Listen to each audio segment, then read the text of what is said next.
तहसील थाना क्षेत्र के टिमके स्थित चीमाबाई पेट परिसर में रहने वाले आकाश सूर्यवंशी जो एमएसएफ में कार्यरत है, घटना की रात ड्यूटी पर गए हुए थे। परिवार घर की ऊपरी मंजिल में सो रहा था। इसी दौरान चोर ने घर की निचली मंजिल से सेंध लगाकर करीब 80,000 रुपए के सोने के आभूषण चोरी कर लिए। चोरी की वारदात को अंजाम देने के बाद आरोपी ने आसपास के 5 घरों को भी निशाना बनाया। दीपक गुटकेवार, पुंडलिक गोड़पांगे और गोपाल रणदिवे समेत कुल 6 घरों में सेंधमारी की गई। हालांकि अन्य घरों से आरोपी को कोई खास सामान हाथ नहीं लग सका। घटना की जानकारी मिलते ही तहसील पुलिस मौके पर पहुंची और जांच शुरू की। डॉग स्क्वाड और सीसीटीवी फुटेज की मदद से पुलिस को अहम सुराग मिले। फुटेज में एक संदिग्ध युवक नजर आया जिसकी पहचान आदित्य उर्फ दिल्ली विकास बब्बर के रूप में हुई है। पुलिस ने कार्रवाई करते हुए आरोपी को गिरफ्तार कर लिया है। पूछताछ में उसने चोरी की वारदात कबूल कर ली। आरोपी की निशानदेही पर चोरी का माल बरामद किया गया है। जांच में यह भी सामने आया है कि आरोपी के खिलाफ पहले से चोरी के कई मामले दर्ज है।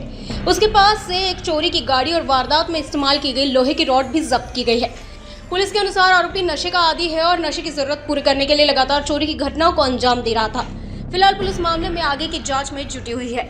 आरोपी हा नशा करणारा असून नशेची जी गरज आहे ती भागवण्यासाठी आरोपीने सदरची चोरी केल्याची प्रथम दर्शनी तपासात निष्पन्न झाली आहे। घटनेच्या वेळी आरोपीने एकूण 6 ठिकाणी वेगवेगळ्या घरामध्ये लॉक तोडून चोरीचा प्रयत्न केला। त्यापैकी एका ठिकाणी सदरचा मुद्देमाल हा आरोपीला मिळाला होता। तो पूर्ण मुद्देमाल तसेच पूर्वीचा एक गुन्हा हा उघड करण्यात आलेला आहे। आमच्या तपास पथकात एकूण 4 टीम डे आणि नाईटमध्ये काम करतात। 4ही पार्टीचे जे इंचार्ज आहेत, grade PSI Rajesingh Thakur, police हवालदार Sanjay Shahu, grade PSI Anil Thakur, police हवालदार प्रदीप सोनटक्के यांच्या 4ही पार्ट्यांनी मिळून सदरची कामगिरी केलेली आहे। आरोपीचं नाव आहे आदित्य उर्फ दिल्ली विकास बब्बर, जो पाचपावली राहणार आहे। रेकॉर्डवरचा आरोपी आहे आणि एकूण मुद्देमाल हा जवळपास 1.5 लाखाचा मुद्देमाल यामध्ये रिकवर झालेला आहे।